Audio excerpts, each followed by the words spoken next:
여러분 7개 소아시아 교회 요한계시록에 나오는 그 이름 처음부터 다시 한번 복습해 볼까요?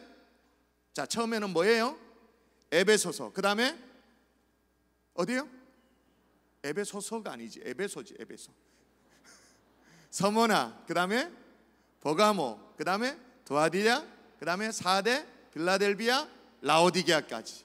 저는 그 중에 참 공연을 보면서 인상 깊게 봤던 것이 버가모 편이 끝날 때 그때쯤이었어요. 기억나신, 다 뮤지컬 다 보셨죠? 기억나신 모르겠어요? 버가모 편 딱 할 때 배시몬 같은 사람들이 여기에 올라서 가지고는 흰 거 이렇게 입고 가면 쓰고 나와서 두 손에 각각 검은 돌, 흰 돌을 각각 들고 있었죠. 흰 돌은 무죄를 의미하고 검은 돌은 유죄를 의미하는데, 그러면서 검은 옷 입은 사람이 한 사람 나왔습니다. 재판장쯤 되어 보이는 사람이 나와가지고 그 앞에 배시몬처럼 보이는 사람에게 뭐 검은 돌 들어, 뭐 흰 돌 내려, 검은 돌 들었다가 흰 돌 다시 들여, 흰 돌 내리지 말고 검은 돌 들었다가 다시 흰 돌, 하여튼 그러면서 막 그렇게 했었잖아요. 그러면서 안디바를 재판했죠. 재판의 이유가 뭐냐? 왜 다양한 구원의 진리들을 거부하느냐는 거예요. 왜 고집스럽게 복음만을 주장하느냐라는 게 재판의 이유였어요. 그러면서 다양한 구원의 견해들을 들어보라고 이 뮤지컬 할 때 등장했던 사람이 니콜라스 3세, 옥수 바그죠 등장하고, 또 추수꾼도 등장했습니다. 뭐라고요? 마니또르라고 등장도 하고, 또 영국의 여왕상을 계속 받을 때까지 쭉 봉사라고 하는 또 말도 안 이상한 어머니도 나와서 설득을 해봅니다. 그러나 안디바는 계속 자신의 믿음을 고수해. 결국은 안 되겠다 싶어서 재판관이 이제 판결에 들어가죠. 좀 전에 검은 돈, 흰 돈 들었던 사람들, 배시몬처럼 보이는 그 사람들이 이제 어떻게 결정하라 그러니까 일제히 검은 돌을 듭니다. 결국 안디바는 순교의 제물이 되어지죠. 그러면서 뭐라고 말했죠? 마지막 말, 핍박보다 무서운 것이 유혹이거든.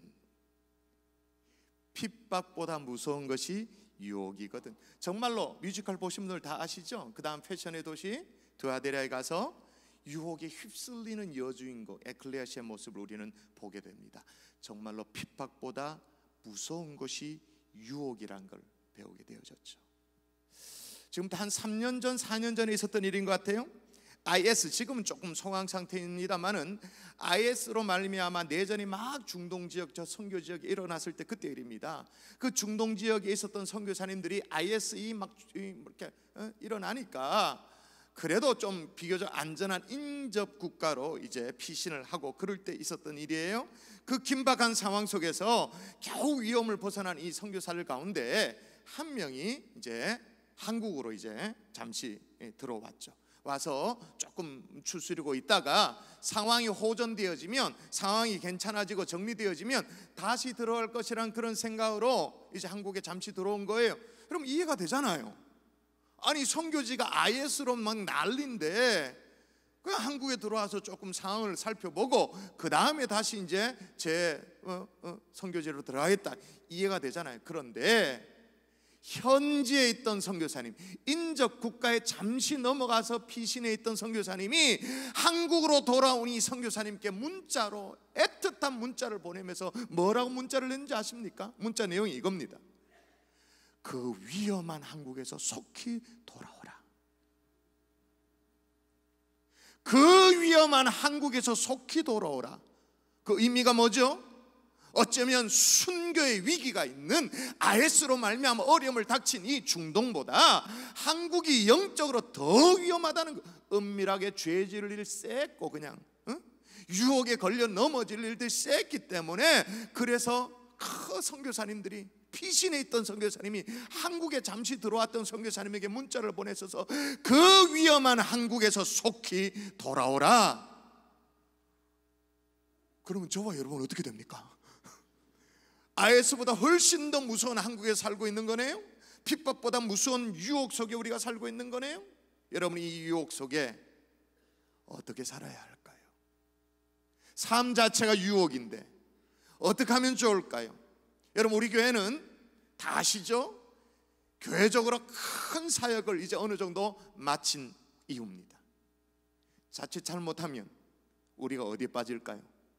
큰 일을 좀 했습니다. 자칫 잘못하면 우리가 어디에 빠지게 될까요? 뭐가 찾아올까요? 아시네, 유혹이 찾아오죠. 그래서 오늘 이 유혹의 실체를 함께 파헤치면서 핍박보다 무서운 이 유혹을 이겨낼 수 있는 저와 여러분 될 수 있기를 주 예수 이름으로 축원합니다. 핍박보다 이 무서운 유혹을 이겨내는 우리 앞자리의 청년들 될 수 있기를 주의 이름으로 축원합니다. 따라하십시다. 유혹은 언제나 화려하다. 여러분, 한때 한국 문단을 정말 주름 잡았던 시인 중에 유화 선생님이 계십니다. 바람 부는 날에는 압구정에 간다, 뭐 이런 시를 썼던, 그래서 독자를 아주 들뜨게 만들었던 그런 시인인데, 그의 시 가운데 아주 재미난 시가 있어요. 세 글자, 오징어라는 시가 있어요. 아주 짧아요. 읽어드릴게요. 눈앞에 저 빛, 찬란한 저 빛, 그러나 저건 죽음이다. 의심하라 모든 광명을. 끝. 짧은 시지만 우리에게 시사하는 바가 뭔지는 알겠죠. 칠흑 같은 어두운 밤바다입니다. 어부들이 배를 띄웁니다. 그리고 한밤중에 발전기를 돌려가지고 집어등 알죠? 환하게 대낮같이 밝히는 집어등을 밝힙니다. 왜? 오징어 잡으려고. 오징어는 그 불빛을 향해 가지고 자신이 죽는지도 모르고 얻어 걸린지도 모르고 막 모여듭니다. 왜? 불빛이 너무 화려하니까, 너무 강렬하니까. 눈앞에 저 불빛은 희망의 불빛이 아니고 죽음의 불빛인데도 불구하고 죽는지도 모르고 모여드는 거예요. 여러분, 이와 같이 유혹은 언제나 화려합니다. 화려하다는 말을 다른 말로 말하면, 화려하다라는 말은 다른 말로 달콤하다 그 말입니다. 아주 익사이팅하다 그 말입니다. 내가 너무너무 바라는 것, 그거란 말이에요. 화려하다 그 말은. 그 시인이 뭐라고 말하냐? 의심하라 모든 광명을. 그게 밝다고 해서, 그게 빛이라고 해서 모든 것이 주님께로부터 온 것이다, 그거 아니란 걸 의심하라는 거예요. 자, 오늘 본문에 세례 요한이 나와요. 여러분, 세례 요한은 모르는 분 없죠? 다 알죠?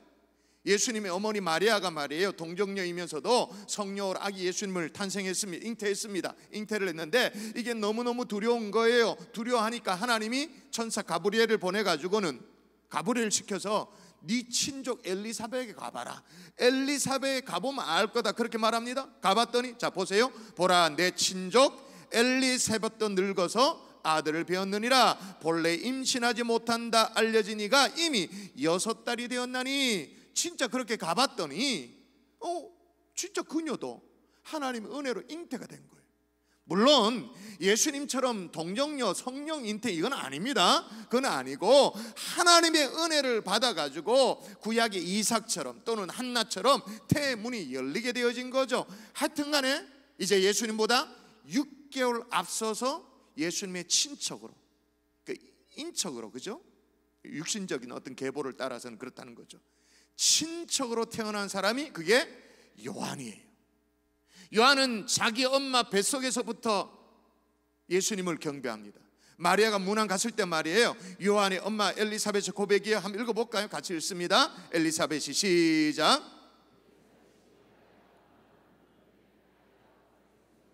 예, 태어나서도요 자신은 언제나 주님의 오실 길을 예배하는 자였지 자기 자신이 주인공이 아니었어요. 그냥 배경이 되어주는 사람이었지 자기가 주인공이 아니었어요. 자기가 6개월 형임에도 불구하고 동생이 오는 길을 예배하는 사람이었어요. 그렇지만 성경 어디에도 세례 요한이 그걸 기분 나빠한다든지 굉장히 불편해한다든지 그런 기색이 있는 곳 한 군데도 없어요. 없지만 그러나 우리도 다 알잖아. 인간인지라 요한이 얼마나 어떤 마음이었을까 충분히 우리는 상상이 되어져요. 근데 오늘 본문에 보니까, 아까 읽은 본문에 보니까 사람들이 막 자기를 막 주목해 봐요. 그럼 막 몰려오면서 세례를 베풀어 달래. 물론 세례는 본래 자기 사명이 세례입니다만, 그래서 요한이 세례를 받으러 나오는 무리에게 이르되 독사의 자식들아 누가 너에게 일러 장차 올 진노를 피하라 하더냐. 막 회개를 촉구합니다. 신나지 뭐까짓 것. 그랬더니 사람들이 앞다투어 막 물어요. 무리가 물어 이르되 그러면 우리가 무엇을 하리까? 그러니까 무리에게 말해줍니다. 두 벌 옷 있는 사람은 옷 없는 자에게 두 벌 있으니까 하나 나눠주라고. 먹을 거 있는 자도 그렇게 하라고 합니다. 이번에는 또 막 세리, 그 당시에 세리 떵떵거리며 사는 사람 아닙니까? 세리들도 찾아와가지고는 세례를 받고자 하여 와서 이르되 선생이여 우리가 무엇을 하리까? 자기에게 선생이라고 불러. 그리고 우리가 무엇을 하리까? 그래가지고 세리에게는 부가된 것 외에는 거두지 말라 그렇게 가르치죠. 또 이번에는 군인들이 찾아오네요. 군인들도 물어 이르되 우리는 무엇을 하리까? 사람에게 강탈하지 말고 거짓으로 고발하지 말고 받은 급료 그걸로 족한 줄 알고 사람들을 괴롭히지 마라. 그렇게 지도까지 다 해줬어요. 그랬더니 말이에요, 일제히 사람들이 어떻게 생각하느냐 한번 볼까요? 사람들의 생각이에요. 같이 시작.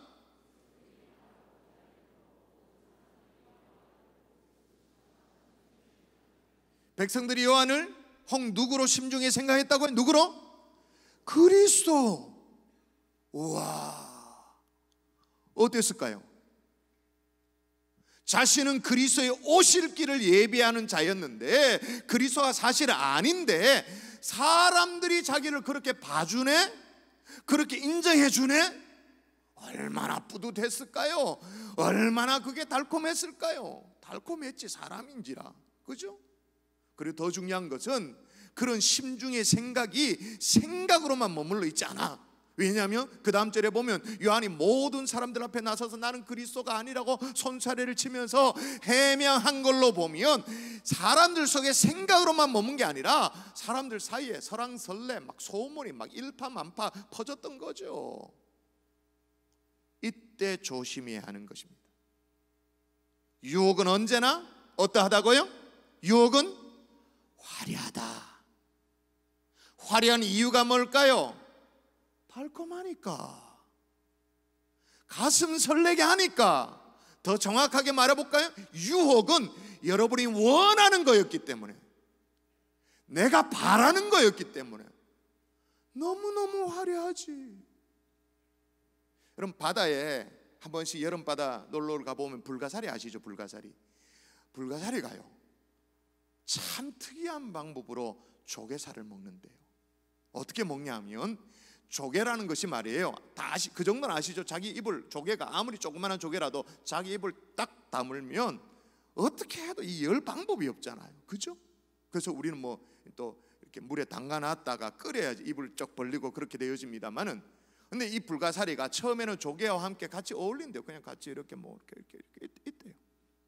이따가 조개들도 먹이를 먹어야 되니까 입을 살짝 열잖아요. 그러면 속에 재빨리 조개의 속살을 간지린대요. 그 불가사리가 촉수가 있거든요. 불가사리 이렇게 뭐 이렇게 별 모양 된 거 말고 별 모양으로 된 거에 아주 섬세하게 촉수랑 나와 있는데 그 촉수로 살살살살살 간지린대요. 간지르면 이 어리석은 조개가요 쾌락을 느낀대요. 즐거움을 느낀대. 그래가 그게 자극이 돼서 쉽게 말해서 대주는 거예요. 그냥 좋다고 입을 더 벌려주는 거예요. 자극이 느껴지니까, 쾌락이 느껴지니까. 그때 불가사리가 어떻게 할까요? 확 덮치는 거죠. 잡아 먹부르는 거예요. 요즘 여름바다에 가보면요 조개는 없고 불가사리 천지잖아요. 이 티미애가 그런 거야. 조개들이 유혹에 넘어져서 그런 거야. 불가사리만 있고 조개들이 잘 없잖아. 그죠? 다 넘어가서 그런 거예요. 여러분, 마귀도 우리에게 마귀스럽게 다가오지 않습니다. 여러분, 마귀가 만일에 여러분이 영화 다 보셨잖아요. 부산행에 나오는 좀비처럼 막 이래가 막 다가오면 마귀인지 대바라 알지. 요즘 이제 여름 시즌이 되어지면 남양 특집하면서 나오는 거 있잖아요. 처녀 귀신처럼 막 이게 막 칼 물고 막 이래가지고 피 철철 흘리고 막 그래가지고 마귀가 우리에게 다가오면 넘어갈 사람 누가 있겠어요? 마귀는 그런 모습이 아니에요. 마귀는 원래 어떤 모습인지 같이 읽어볼까? 이것은 시작.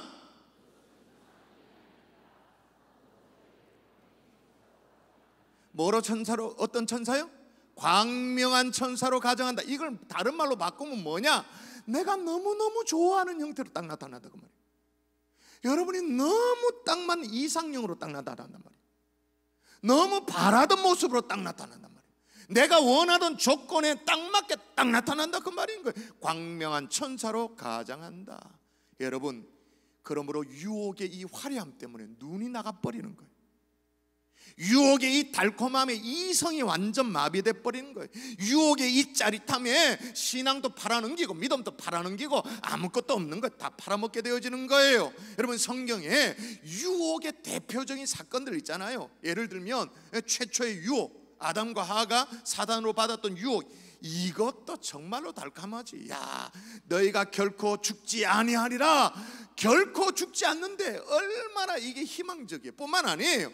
너희가 그것을 먹는 날에 눈이 밝아져서 하나님과 같이 될 것이다, 동등하게 될 것이다. 얼마나 황홀합니까? 실제로 보니까 먹음직도 하고 보암직도 하고 탐스럽기도 하니까 넘어가 버리는 거예요. 삼손과 들릴라 유혹도 마찬가지잖아요.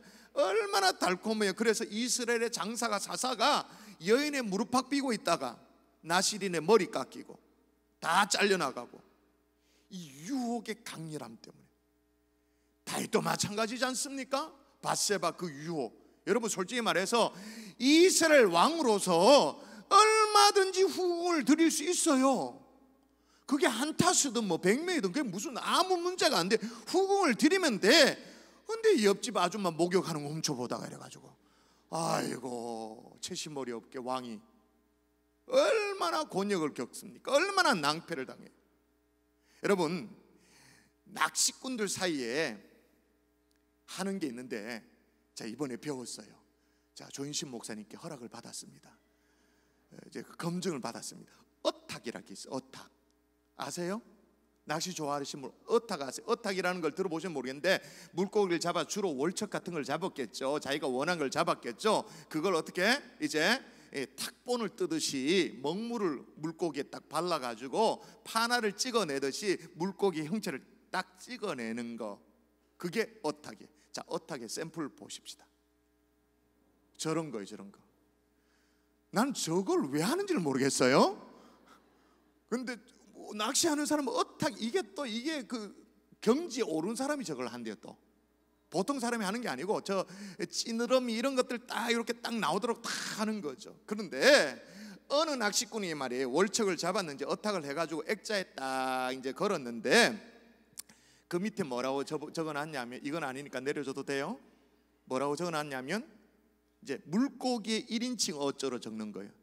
내가 그때 미끼만 물있지 않았어도 나는 바다에 있었으리. 물고기 어조로 적어요. 그때 내가 미끼만 물지 않았어도 나는 바다에 있었으리. 여러분, 미국이 자랑하는 세계적인 전도자가 있습니다. 빌리 그레이엄 목사님이 있어요. 일생 동안 정말로 어려운 3가지 유혹이 있었답니다. 첫 번째 유혹은 뭐냐? 상원 의원에 출마하라는 공화당의 제안을 받았을 때 첫 번째 유혹. 두 번째 유혹은 뭐냐? 상원 의원 정도가 아니에요. 공화당의 부통령으로 출마하라는 권유를 받았을 때 두 번째 유혹이랍니다. 세 번째 유혹이 뭐냐? 플로리다 주에 세계적인 갑부가 수백억 달러를 투자할 테니까, 낼 테니까 이 땅에서 가장 이상적인 기독교 대학을 세워달라는 요청을 받은 세 번째 유혹이랍니다. 다 좋은 거잖아요. 부통령 좋은 거잖아요. 아니, 기독교 대학 설립해달라고 돈 싸들고 와서 세워달라고 한 좋은 거잖아요. 그런데 빌리 그레이엄 목사님, 나는 전도자입니다. 이 3가지 제안들을 다 거절, 3가지 유혹을 물리쳤다, 그렇게 말합니다. 여러분, 오늘 본문의 세례 요한, 솔직히 말해 보십시다. 시간을 조금 더 끌어도 되는 거 아닌가요? 사람들이 막 열광에 오니까 그 달콤한 어떤 유혹의 단물 조금 맛보다가 쪽쪽 빨아먹다가 조금 좀 시간 끌다 그리고 나서 해명해도 괜찮은 거잖아요. 그럼에도 불구하고 즉시 해명합니다. 자, 단 한 절의 공백도 없어요. 자, 읽어보십시다. 같이 시작. 모든 사람들이 요한을 혹 그리스도신가 심중에 생각하니, 요한이 모든 사람에게 대답하여 이르되, 심중에 생각하니, 틈이 없어요. 틈이 없고 바로 요한이 모든 사람에게 대답하여 이르되. 여러분, 다시 여러분에게 도전합니다. 뭔가 화려한 것이 다가오나요? 되게 막 달콤한 게 다가오나요? 그거 어쩌면 유혹일 수 있습니다. 오징어에게 있어서 집어든과 같은 그런 것일 수도 있습니다. 청년들에게 청년의 정력이 있잖아요.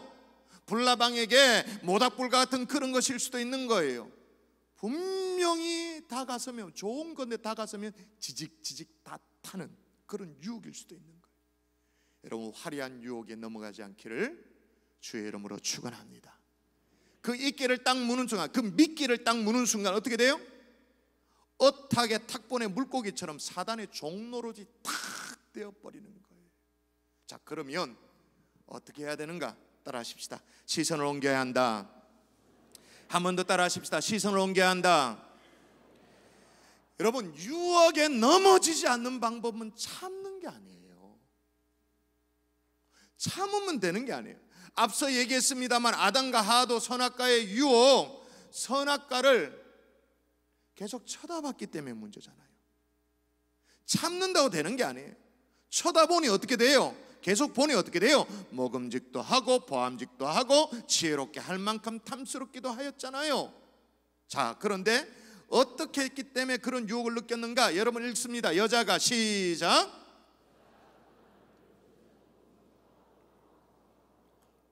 여자가 그 나무를 어떻게 했다고요? 본즉, 보는 문제예요. 계속 보고 있으면 유혹을 이길 수가 없어요. 청년들이요, 미안해요, 청년들에게 자꾸 얘기해서 보는 거 조심할 수 있기를 바랍니다. 진짜 조심해야 됩니다. 보고 있는 한 여러분이 아무리 모태신앙이고 기도에 기도를 다하고 소용없으면 한 방에 날아가 버립니다. 여러분의 시선이 옮겨질 수 있기를 주의 이름으로 축원합니다. 다윗도 마찬가지예요. 왜 그 성군 다윗이 그 헷가닥 왜 아줌마한테 넘어가나? 아줌마였잖아요, 바세바가. 그 처녀도 아니었는데. 자, 읽어볼까요? 시작.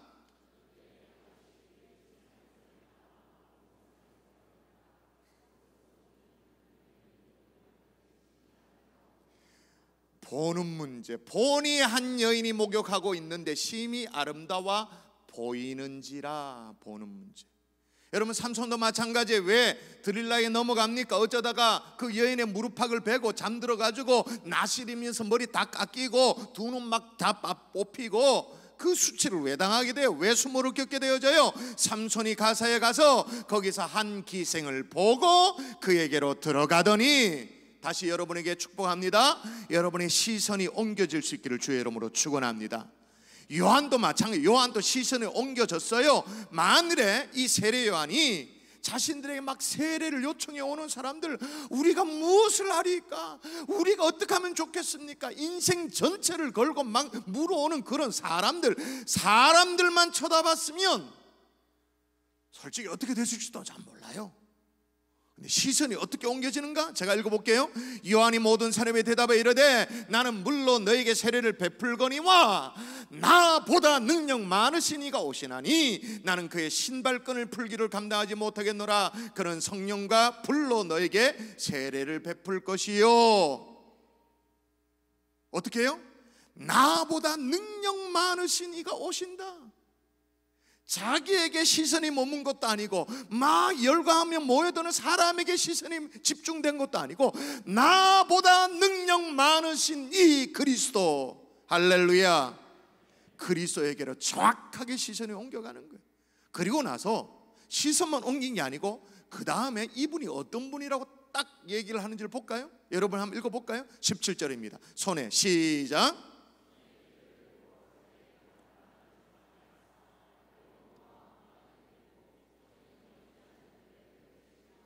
나보다 능력 많으신 이가 오신다. 그리스도께로 시선이 딱 옮겨지고 난 이후에 이분이 누구라고 말하냐면 손에 키를 들고 자기 타작마당을 정하게 해서 알곡은 알곡대로 쭉정이는 꺼지지 않는 불에 태운다. 무슨 말입니까 이게?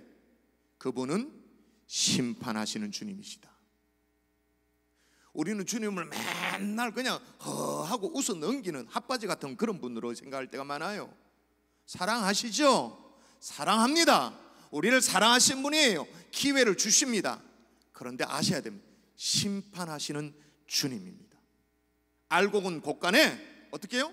쭉정이는 꺼지지 않는 불에 던져놓는 심판주이기도 하신 거예요. 이걸 알았기 때문에 세례 요한이 뭐라고요? 사람에게 시선이 꽂혀 있잖아요. 즉시 그리스도께로 옮겨가는 거예요. 다시 여러분에게 말씀드려요. 유혹은 참는 문제가 아니에요. 여러분의 시선 처리를 어떻게 하느냐, 그 문제인 거예요. 여러분, 제가 서문학교에 오늘 뭐 요한계시록 뮤지컬 얘기도 했습니다만은, 그때 설교하면서 서문학교 얘기할 때 사이렌 얘기한 적이 있었어요. 헬라 신화 중에 사이렌과 관련된, 지금의 사이렌 웨요 웨요 하는 그 사이렌과 관련된 신화가 있죠. 이제 사이렌이란 여신이 있었습니다. 한 섬에 살고 있는데 이 여신은 배가 그 섬에 인접해서 이렇게 지나갈 때면 아주 환상적인 노래를 부르는 거예요. 너무나도 감미로운 노래를 부르는 거예요. 노래까지는 좋아. 근데 그 노래로 사람들을 어떻게 해요? 홀깨는 거예요. 딱 마치 집어등에 불빛을 보고 막 오징어가 막 몰려드는 것처럼 사람들이 몰려들면 딱 홀깨버리는 거예요. 그리고 그 다음에 어떻게 하느냐, 파괴의 신이기 때문에 배를 침몰시켜 버리는 거예요. 치명적인 노래를 부르는 게 이 사이렌이라는 헬라 신화의 여신인 거예요. 그런데 이 이제 섬을 지나가기 위해서 오디세우스가 쓰는 방법은 뭐냐? 오디세우스는 어떻게 했냐? 밀랍으로 이 뱃사공들의 귀를 틀어막는 거예요. 귀를 틀어막아가지고 그 노래소리, 사이렌의 치명적인 노래소리를 못 듣도록 이제 겨우 섬을 지나가도록 하는 게 오디세우스의 방식. 그러나 반면 오르페우스는 헬라 신화에서 노래하는 신이기 때문에, 그리스 신에서 노래하는 신이기 때문에 자신이 탄 뱃사공에게 더 아름다운 노래를 들려주는 거예요. 사이렌의 노래새가 저 멀리 들려도 자기가 더 아름다운 노래를 들려주는 거예요. 그래서 저 멀리 사이렌의 치명적인 노래 소리 들려도 뱃사공은 이 오르페스의 노래를 듣고 거기에 귀를 기울이고 그 섬을 지나가게 되어지는 거예요. 다시 말씀드립니다. 유혹은 참는 문제가 아닙니다. 더 아름다운 걸 봐버리면 됩니다. 더 빛나는 걸 보면 되는 것입니다. 더 밝은 빛 가운데로 나아가면 됩니다. 우리 주님은 참 빛 대신 주님이신 줄 믿습니다. 세상에 허접한 그런 빛 말고, 지저분한 빛 말고, 찰나적인 빛 말고, 그분 앞으로 나아가면 다른 거는 아무것도 아닙니다. 여러분, 우리가 아무리 뭐 컴컴한데 말이에요, 핸드폰 이게 딱 불빛 피면 환하게 되어지죠. 여기에 불 켜면 환하게 되어지잖아요. 그런데 해가 뜨면 이게 무슨 소용이 있겠습니까? 주님의 밝은 빛 아래 나아가면 세상의 그 어떤 것들이 우리를 홀깨지 못하는 거예요. 그분이 누구세요? 예수 그리스도 우리의 구원자인 줄 믿습니다. 말씀을 정리할게요. 왜 인생이 실패하는 줄 아세요? 실패라는 영어 단어를 분석해 보면 알 수 있어요. 한번 보여주십시오. 여러분, 이 실패라는 영어 단어가 실패하다라는 동사와 또 하나의 동사가 또 나와요. 유혹하다라는 동사의 합성어가 실패 명사형이에요. 그게 뭐죠? 인생의 실패는 유혹으로부터 시작되어지는 거예요. 유혹은 다시 말씀드립니다, 처녀 귀신처럼 그렇게 유혹이 시작되는 게 아니에요. 언제나 화려한 것, 여러분이 원하는 것, 여러분이 갈망하는 것, 달콤한 것, 그걸로 시작되어지는 거예요. 근데 덥석 물면 어탕의 탁본에 물고기 신세가 되어지는 거예요. 죽는지도 모르고 집어등으로 보고 달려가는 그런, 그래서 식탁 위에 올라오는 오징어 꼴이 돼버리는 거예요. 또 하나, 유혹은 참는다고 해결되는 문제가 아닙니다. 계속 보면 넘어갑니다. 누군지도 넘어갑니다. 계속 보면 죽는 줄 알고도 달려드는 불나방 꼴이 되어지는 거예요. 타버리는 거예요. 시선을 주님께로 옮길 수 있기를 주 예수 이름으로 축원합니다. 주님을 보면 세상의 빛은 초라합니다. 주님의 밝은 빛 아래 나아가서 정말로 이 유혹을 이겨내는 하나님의 종들 될 수 있기를 주 예수 이름으로 축원합니다.